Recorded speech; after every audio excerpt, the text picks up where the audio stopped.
नमस्कार, बहुत स्वागत आपका टीवी7 भारत पर। मैं हूं आपके साथ समृद्ध मिश्रा। आधुनिक लोकतंत्र में न्यायपालिका की भूमिका क्या होनी चाहिए, जनता का भरोसा अदालत पर कैसे कायम रहे और आखिर न्याय का जो वास्तविकता है या उसका वास्तविक अर्थ आखिरकार क्या हो, इन महत्वपूर्ण सवालों पर भारत के मुख्य न्यायाधीश सूर्यकांत ने खुलकर अपनी राय रखी है। लंदन के आपको बता दें, एक विश्वविद्यालय में छात्रों को संबोधित करते हुए उन्होंने न्यायपालिका की जवाबदेही, पारदर्शिता और संवैधानिक मूल्यों की रक्षा को लेकर कई सारी अहम बातें कही हैं। भारत के मुख्य न्यायाधीश सूर्यकांत ने लंदन स्थित आपको बता दें क्वीन मैरी विश्वविद्यालय के सेंटर फॉर कमर्शियल लॉ में आयोजित एक कार्यक्रम के दौरान न्यायपालिका और लोकतंत्र के संबंधों में अपने विस्तार उस पर अपने विचार रखे हैं। वैश्विक संवैधानिक न्यायशास्त्र में आपको बता दें भारतीय अदालतों का योगदान विषय पर आयोजित कार्यक्रम में दुनिया भर के छात्रों ने उसमें न्याय, संविधान और कानूनी व्यवस्था से जुड़े कई सारे सवाल पूछे थे। आपको बता दें कि मुख्य न्यायाधीश ने कहा है कि किसी भी लोकतांत्रिक व्यवस्था में जनता का भरोसा वो संसाधनों की सबसे बड़ी ताकत होती है, लेकिन यह भरोसा खुद नहीं मिलता है, बल्कि पारदर्शिता, निरंतरता और इसी के साथ अपनी गलतियों को सुधारने की क्षमता से वो अर्जित किया जाता है।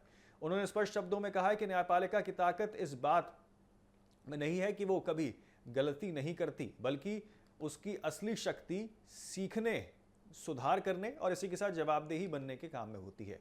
उनके अनुसार संसाधन तभी मजबूत बनाए जाते हैं जब वो आत्ममंथन और सुधार के लिए वो तैयार हो रहे हों। आपको बता दें कि आधुनिक लोकतंत्र में न्यायपालिका की सबसे महत्वपूर्ण भूमिका पर बोलते हुए आपको बता दें सीजीआई सूर्यकांत ने कहा कि अदालतों का पहला कर्तव्य संविधान के सिद्धांतों को यहाँ सिर्फ किताबों तक सीमित ना रहने देना चाहिए, बल्कि उन्हें हर नागरिक की स्वतंत्रता और इसी के साथ अधिकारों की वास्तविक गारंटी वो बनाने चाहिए। उन्होंने कहा कि न्यायपालिका को सामाजिक परिवर्तन और इसी के साथ संवैधानिक मूल्यों के बीच संतुलन स्थापित करने वाली स्थान के रूप में वो देखना चाहिए और उसी की संस्था के रूप में उसे कार्य करना चाहिए। उन्होंने न्याय तक पहुंचने के मुद्दे को भी बेहद महत्वपूर्ण बताया है। उनके अनुसार न्यायपालिका केवल अधिकारिक की संरक्षण नहीं, बल्कि आपको बता दें अपनी जिम्मेदारी पूरी नहीं कर सकती है, बल्कि उसे आम नागरिकों के लिए वो सुलभ होनी चाहिए। यदि केवल सक्षम और संसाधनगत लोग ही अदालत तक पहुंच सके तो संवैधानिक न्याय का उद्देश्य वो अधूरा रह जाता है। कार्यक्रम के दौरान जब उनसे पूछा गया कि उनके लिए न्याय का क्या अर्थ है, तो उन्होंने कहा कि न्याय केवल कानून की किताबों में लिखी नियमों का या उनका यात्री पालन नहीं होता है, बल्कि ये आपको बता दें प्रतिशोध की भावना होती है। न्याय का वो संतुलन है जहां कानूनी सिद्धांतों को मानवीय परिस्थितियों को वास्तविकताओं के अनुरूप वो लागू किया जाना चाहिए। मुख्य न्यायाधीश ने कहा है कि प्रत्येक मामला अपने आप में अलग होता है और हर विवाद के पीछे विशिष्ट परिस्थितियां और इसी के साथ मानवीय पहलू होते हैं। ऐसे में एक न्यायाधीश की जिम्मेदारी केवल कानून लागू करना नहीं, बल्कि आपको बता दें निष्पक्ष और संवेदनशीलता के साथ उसका सही अर्थ निकालना होता है। उन्होंने कहा कि एक अच्छे न्यायाधीश की पहचान यही होती है कि कानून, निष्पक्षता और इसी के साथ मानवीय संवेदनाओं के बीच उचित संतुलन बनाए रख सके। लंदन में दिए गए अपने संबोधन में आपको बता दें उसके माध्यम से मुख्य न्यायाधीश सूर्यकांत ने न्यायपालिका की भूमिका को केवल कानूनी संस्था तक सीमित न रखकर, बल्कि उसे लोकतांत्रिक जवाबदेही और इसी के साथ नागरिक अधिकारों की रक्षा करने वाली महत्वपूर्ण संवैधानिक शक्ति के रूप में वो परिभाषित किया है। उनका उद्देश्य स्पष्ट था, न्यायपालिका की विश्वसनीयता, उसकी पारदर्शिता और इसी के साथ आत्म सुधार और आम नागरिकों तक न्याय पहुंचने की क्षमता उसी की निहित होना चाहिए।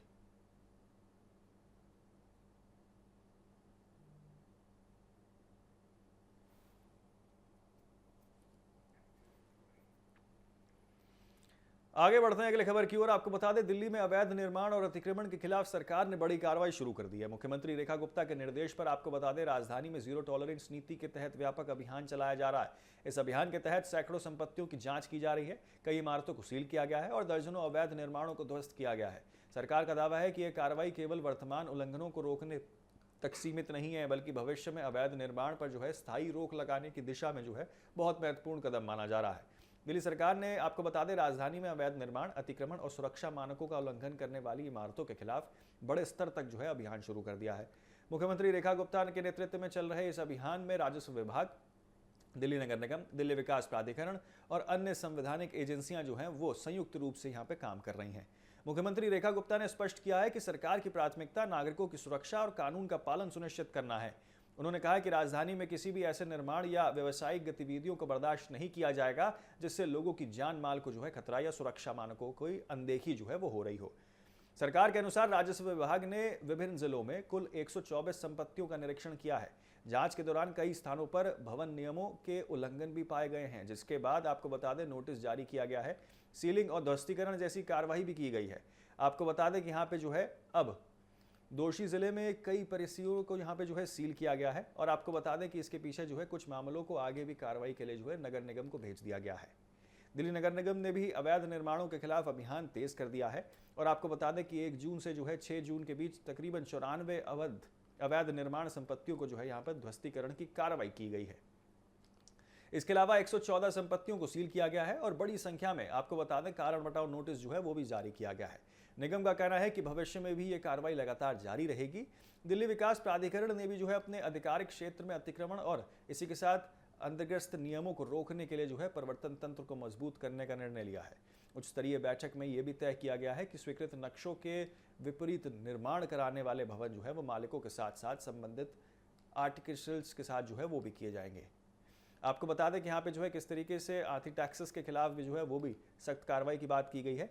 गंभीर उल्लंघन पाए जाने पर आपको बता दें कि यहाँ पे जो है पैनल को हटाने और इसी के साथ ब्लैकलिस्ट करने की भी कार्रवाई की जा रही है।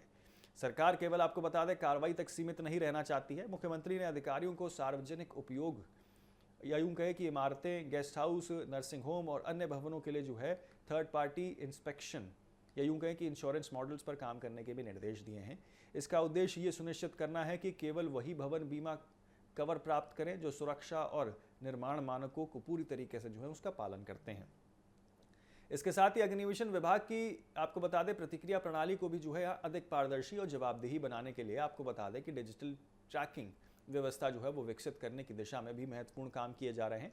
दिल्ली सरकार का यह अभियान साफ संकेत देता है कि राजधानी में अवैध निर्माण और अतिक्रमण के खिलाफ अब सख्त कार्रवाई का दौर जो है वो शुरू हो गया है और जारी रहेगा।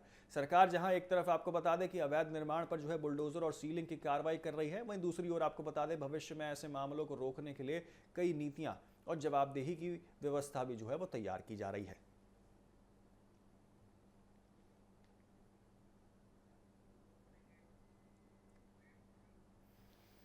आगे बढ़ते हैं, आपको बता दें किस तरीके से जीरो टॉलरेंस नीति पर तो सरकार यहां काम कर रही है, लेकिन इसी बीच दिल्ली नगर निगम यानी कि एमसीडी एक बार फिर से जो है वो प्रशासनिक लापरवाही के आरोपों को लेकर चर्चा में आ गई है। इस बार मामला इंजीनियरों के तबादले से जुड़ा है, जहां एक और आपको बता दें ऐसे कर्मचारी का ट्रांसफर आदेश जारी कर दिया है जिसकी 7 महीने पहले मौत हो चुकी थी। इतना ही नहीं, एक निलंबित इंजीनियर का नाम भी जो है तबादला सूची में शामिल कर दिया गया है। इस मुद्दे को लेकर आम आदमी पार्टी ने भाजपा शासित एमसीडी पर जो है तीखा हमला बोल दिया है। दिल्ली नगर निगम के इंजीनियर विभाग द्वारा जारी एक तबादले आदेश ने नया विवाद खड़ा कर दिया है। आम आदमी पार्टी ने आरोप लगाया कि निगम प्रशासन ने बिना उचित सत्यापन के ट्रांसफर सूची जारी कर दी, जिसमें एक मृतक और उस एक निलंबित कर्मचारी का नाम जो है वो शामिल था। मामला उस समय सामने आया जब 5 जून को जारी ट्रांसफर आदेश में जूनियर इंजीनियर अपूर्व भटनागर का नाम दिखाई दिया। आम आदमी पार्टी के अनुसार अपूर्व भटनागर का निधन करीब 7 महीने पहले हो चुका था। इसके बावजूद उनका नाम जो है वो स्थानांतरण सूची में शामिल होना प्रशासनिक प्रक्रियाओं पर कई सारे गंभीर सवाल जो है वो खड़े कर देता है। विवाद यही नहीं सीमित रहा। आरोप है कि लंबे समय से निलंबित चल रहे जूनियर इंजीनियर अतुल कुमार सुबन का भी नाम जो है वो तबादले सूची में शामिल कर दिया गया है। इस घटना के बाद आपको बता दें कि विपक्ष ने एमसीडी प्रशासन की कार्यप्रणाली को लेकर जो है कड़ी आलोचना भी शुरू कर दी है। एमसीडी में नेता प्रतिपक्ष अंकुश नारंग ने इस पूरे मामले को प्रशासनिक लापरवाही का गंभीर उदाहरण बताया है। उन्होंने कहा कि यदि निगम को अपने कर्मचारियों की वर्तमान स्थिति तक जो है जानकारी नहीं है तो इससे विभागीय कार्यप्रणाली की गंभीर खामियां जो है उजागर होती हैं। उन्होंने सवाल उठाया कि आखिर बिना सत्यापन के ऐसे आदेश कैसे जारी कर दिए गए हैं। नारंग ने आरोप लगाया कि मामला सार्वजनिक होने और आम आदमी पार्टी द्वारा मुद्दा उठाए जाने के बाद जो है निगम प्रशासन ने जल्दबाजी में आदेश जो है वो वापस ले लिया। उन्होंने मांग की है कि इस मामले में उच्च स्तरीय जांच कराई जाए और जिम्मेदार अधिकारियों के खिलाफ विभागीय कार्रवाई भी की जाए। आम आदमी पार्टी ने यह भी कहा है कि इस तरह की घटनाओं से बचने के लिए निगम में डिजिटल सत्यापन प्रणाली लागू की जानी चाहिए। कर्मचारियों के सेवा रिकॉर्ड्स का जो है नियमित अपडेट और सत्यापन सुनिश्चित किया जाए ताकि भविष्य में ऐसी प्रशासनिक त्रुटियां जो है वो दोबारा न हो सके। वहीं दूसरी ओर आपको बता दें इस विवाद के सामने आने के बाद स्थायी समिति की चेयरमैन जो है सत्या शर्मा ने मामले का संज्ञान लिया है। उन्होंने संबंधित विभाग से रिपोर्ट तलब की है और पूरे प्रकरण की जो है जिम्मेदारी और जानकारी मांगी है। राजनीतिक गलियारों में भी इस मुद्दे को लेकर जो है चर्चा काफी ज्यादा तेज हो गई है। विपक्ष इसे प्रशासनिक विफलता बता रहा है, जबकि अब सभी की नजरें इस बात पर है कि जांच रिपोर्ट में आखिरकार क्या कुछ सामने आता है और जिम्मेदारी आखिरकार किस तरीके से तय हो पाती है। तो एमसीडी के तबादले आदेश में मृत और निलंबित कर्मचारी के नाम शामिल होने का मामला जो है वो नगर निगम प्रशासन की कार्यशैली पर कई सारे गंभीर सवाल खड़े कर रहा है। अब जांच और रिपोर्ट के बाद ये स्पष्ट होगा कि आखिरकार ये सिर्फ एक तकनीकी चूक थी या फिर प्रशासनिक लापरवाही का बड़ा मामला था। फिलहाल विपक्ष जो है वो जवाबदेही तय करने और दोषियों पर कार्रवाई करने की मांग कर रहा है। देखिए। नमस्कार, मैं अंकुश नारंग, नेता प्रतिपक्ष एमसीडी। कल म्युनिसिपल कॉर्पोरेशन ऑफ दिल्ली यानी कि दिल्ली नगर निगम के इंजीनियरिंग डिपार्टमेंट की एक चिट्ठी आई। उस चिट्ठी की संख्या में मेरे पास है, उस चिट्ठी की संख्या थी संख्या नंबर 165। वो 165 संख्या की चिट्ठी 5 जून को लिखी गई और उस 5 जून की चिट्ठी के अंदर 3 व्यक्तियों जिनकी ट्रांसफर की गई, जिसमें से एक का नाम है अपूर्व भटनागर जी, उनकी मृत्यु 7 महीने पहले हो चुकी है। दूसरे का नाम है जेई प्रतीक जी, उनकी मृत्यु भी हो चुकी है। एक व्यक्ति का नाम है गौरव गर्ग, जो कि जेई सिविल है, वो पिछले 9 महीने से निलंबित है, उनकी भी ट्रांसफर की गई।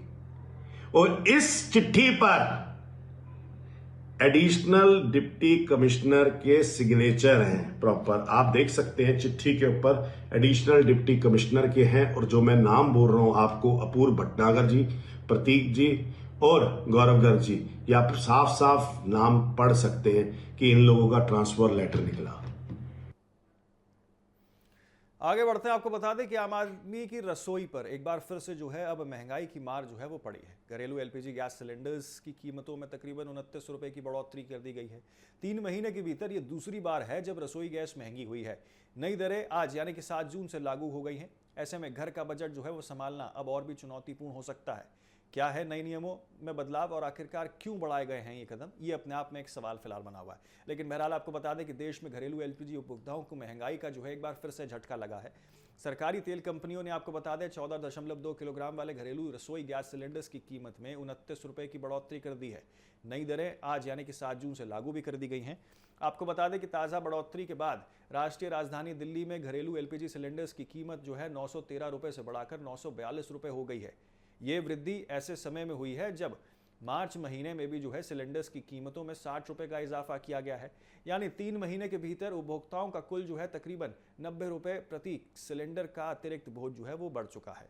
जानकारों के अनुसार वैश्विक ऊर्जा बाजार में बढ़ती कीमतों और अंतर्राष्ट्रीय बाजार में जिस तरीके से स्तर पर जो है आपूर्ति से जुड़ी चुनौतियां इस वृद्धि की जो है प्रमुख वजह मानी जा रही है। पश्चिमी एशिया में जारी भू राजनीतिक तनाव और इसी के साथ ऊर्जा बाजार में स्थिरता को यहाँ जो है उसका असर अब भारतीय उपभोक्ताओं तक पहुंच चुका है। हालांकि केंद्र सरकार का कहना है कि देश में एलपीजी की उपलब्धता बनाए रखने के लिए लगातार प्रयास किए जा रहे हैं। पेट्रोलियम और प्राकृतिक गैस मंत्रालय के अधिकारियों के अनुसार घरेलू उत्पादन बढ़ाने और आयात व्यवस्था को मजबूत करने के कदम उठाने के लिए काम किया जा रहा है ताकि उपभोक्ताओं को जो है गैस की कमी का सामना ना करना पड़े। पेट्रोलियम मंत्रालय की संयुक्त सचिव सुजाता शर्मा ने हाल ही में जानकारी दी थी कि घरेलू एलपीजी सिलेंडर्स पर अभी जो है यहाँ पर लागत और बिक्री मूल्य के बीच जो है अंतर बढ़ा दिया गया है। आपको बता दें उनके मुताबिक प्रति सिलेंडर लगभग 700 रुपए तक की अंडर रिकवरी यानी कि लागत और बिक्री मूल्य के बीच जो है अंतर मौजूद है। सरकार का कहना है कि एलपीजी की मांग और खपत के पैटर्न्स में भी जो है बदलाव देखने को मिला है। कमर्शियल और औद्योगिक उद्योग के बीच आपको बता दें कि कमी और बेहतर बुकिंग प्रबंधन और डिजिटल डिलीवरी के चलते जो है यानी कि जो सिस्टम है उसके कारण उपभोक्ताओं को यहाँ पर या उपभोग के जो है आंकड़ों में जो है बदलाव आ गया है। लेकिन अब उपभोक्ता के लिए जो है सबसे बड़ा सवाल यही है कि बढ़ती कीमत का असर आखिरकार सीधे घरेलू बजट पर कैसे पड़ रहा है। पहले से ही आपको बता दें खाद्य वस्तुओं और अन्य जरूरी सामानों की बढ़ती कीमतों के बीच जो है रसोई गैस की महंगाई परिवार की मासिक खर्च योजना को प्रभावित कर सकती है। इसी के चलते आपको बता दें विशेष रूप से मध्य वर्ग और इसी के साथ निम्न आय वर्ग के परिवारों के लिए जो है ये बढ़ोतरी अतिरिक्त आर्थिक दबाव लेकर आई है। अब लोगों की नजरें इस बात पर लगी हुई हैं कि आने वाले महीनों में अंतर्राष्ट्रीय बाजार में हालात किस तरीके से सुधरते हैं या फिर गैस की कीमतों में जो है और बदलाव देखने को मिल सकता है। रसोई गैस सिलेंडर्स की कीमतों में जिस तरीके से 29 रुपए की बढ़ोतरी ने एक बार फिर से जो है महंगाई को चर्चा के केंद्र में लाकर खड़ा कर दिया है। 3 महीने में दूसरी बार हुई इस वृद्धि का सीधा असर अब करोड़ों घरेलू उपभोक्ताओं की जेब पर जो है वो पड़ेगा। अब देखना होगा कि सरकार और तेल कंपनियां आने वाले समय में राहत देने के लिए क्या कदम उठाती हैं।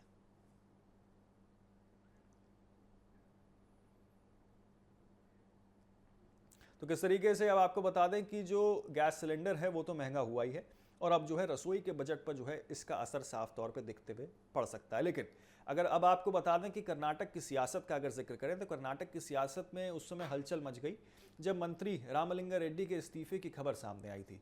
हालांकि अब कांग्रेस महासचिव रणदीप सिंह सुरजेवाला ने बड़ा दावा करते हुए कहा है कि रेड्डी ने अपना इस्तीफा वापस ले लिया है। इस पूरे घटनाक्रम के बीच कांग्रेस ने इसे जो है महज गलतफहमी करार कर दिया था, जबकि भाजपा जो है इसे राजनीतिक रूप से भुनाने का आरोप लगा रही है। दरअसल बेंगलुरु में राजनीतिक घटनाक्रम तेजी से बदलता हुआ नजर आया जब खबर सामने आई कि वरिष्ठ कांग्रेस नेता और मंत्री रामलिंगा रेड्डी ने अपने पद से इस्तीफा दे दिया है। बताया गया था कि विभागीय जिम्मेदारी में बदलाव से नाराज होकर उन्होंने एक कदम उठाया था, लेकिन कुछ ही घंटों में कांग्रेस ने स्थिति को संभालते हुए स्पष्ट किया है कि यह इस्तीफा अब वापस ले लिया गया है। कांग्रेस महासचिव रणदीप सिंह सुरजेवाला ने बातचीत करते हुए मीडिया से बताया है कि रामलिंगा रेड्डी पार्टी के बहुत ही और बेहद अनुभवी और बहुत महत्वपूर्ण नेताओं में गिने जाते हैं और उनका अनुभव कांग्रेस के लिए जो है एक बड़ी संपत्ति है। उन्होंने कहा कि रेड्डी 1973 से पार्टी में से जुड़े हुए हैं और अब आपको बता दें कि दशकों से संगठन और सरकार दोनों स्तर पर जो है योगदान दे रहे हैं। सुरजेवाला ने बताया कि पार्टी के शीर्ष नेतृत्व ने इस मामले में जो है तुरंत हस्तक्षेप किया। मुख्यमंत्री डी.के. शिवकुमार, पूर्व मुख्यमंत्री सिद्धारमैया, कर्नाटक प्रदेश अध्यक्ष बी.के. हरिप्रसाद सहित कई वरिष्ठ नेताओं ने रेड्डी से बातचीत की, जिसके बाद स्थिति को जो है वो सुलझा लिया गया है। कांग्रेस की ओर से इसे एक गलतफहमी बताया गया है। पार्टी का कहना है कि विभागीय जिम्मेदारियों में बदलाव के कारण असमंजस की स्थिति बनी हुई थी, लेकिन इसे समय रहते जो है वो ठीक कर लिया गया है। सुरजेवाला ने यह भी कहा है कि रामलिंगा रेड्डी पार्टी के वफादार सिपाही हैं और आगे भी मंत्री के रूप में जो है वो कार्य अपने करते रहेंगे और कार्य जारी रखेंगे। इस पूरे घटनाक्रम के बीच आपको बता दें कांग्रेस ने भारतीय जनता पार्टी पर जो है निशाना साधा है। सुरजेवाला ने आरोप लगाया कि बीजेपी ने इस मामले को राजनीतिक लाभ लेने के लिए बड़ा चढ़ाकर पेश किया है। उन्होंने कहा कि विपक्ष ने सरकार के भीतर की समस्या प्रशासनिक प्रक्रिया को जो है वो राजनीतिक संकट के रूप में देखने की कोशिश की है, लेकिन वो सफल नहीं हो सके हैं। सुरजेवाला ने दावा किया कि बीजेपी इस घटनाक्रम को लेकर जो है आपको बता दें भ्रम फैलाने की कोशिश कर रही थी, लेकिन कर्नाटक में जनता कांग्रेस सरकार पर भरोसा बनाए हुए है। उन्होंने ये भी कहा है कि आने वाले समय में राज्य सरकार मुख्यमंत्री डी.के. शिवकुमार के नेतृत्व में विकास के नए चरण की ओर आगे बढ़ेगी। रामलिंगा रेड्डी को कांग्रेस का एक वरिष्ठ और अनुभवी चेहरा बताते हुए सुरजेवाला ने कहा है कि 1990 से लगातार जो है वो विधायक हैं और कई बार जो है मंत्री पद संभाल चुके हैं। पार्टी के भीतर उन्हें एक मजबूत और भरोसेमंद नेता के रूप में देखा जाता है। रामलिंगा रेड्डी के इस्तीफे और वापसी को लेकर कर्नाटक की राजनीति में जो हलचल मची थी वो फिलहाल जो है शांत होती हुई नजर आ रही है। कांग्रेस ने इसे आंतरिक समन्वय का मामला बताया, जबकि भाजपा इस मुद्दे पर जो है बयान लगातार दे रही थी और बनाने का आरोप इसे लगाया जा रहा था। अब नजर इस बात पर है कि आगे राज्य की राजनीति में क्या कुछ घटनाक्रम नया मोड़ लेता है और किस तरीके से चीजें आगे बदलती हैं। तो फिलहाल के लिए हमारी इस खास पेशकश में इतना ही। जल्द होंगे हाजिर ऐसी ही छोटी बड़ी हर देश और दुनिया की खबर के साथ। आप बने रहें और देखते रहें सिर्फ TV7 भारत।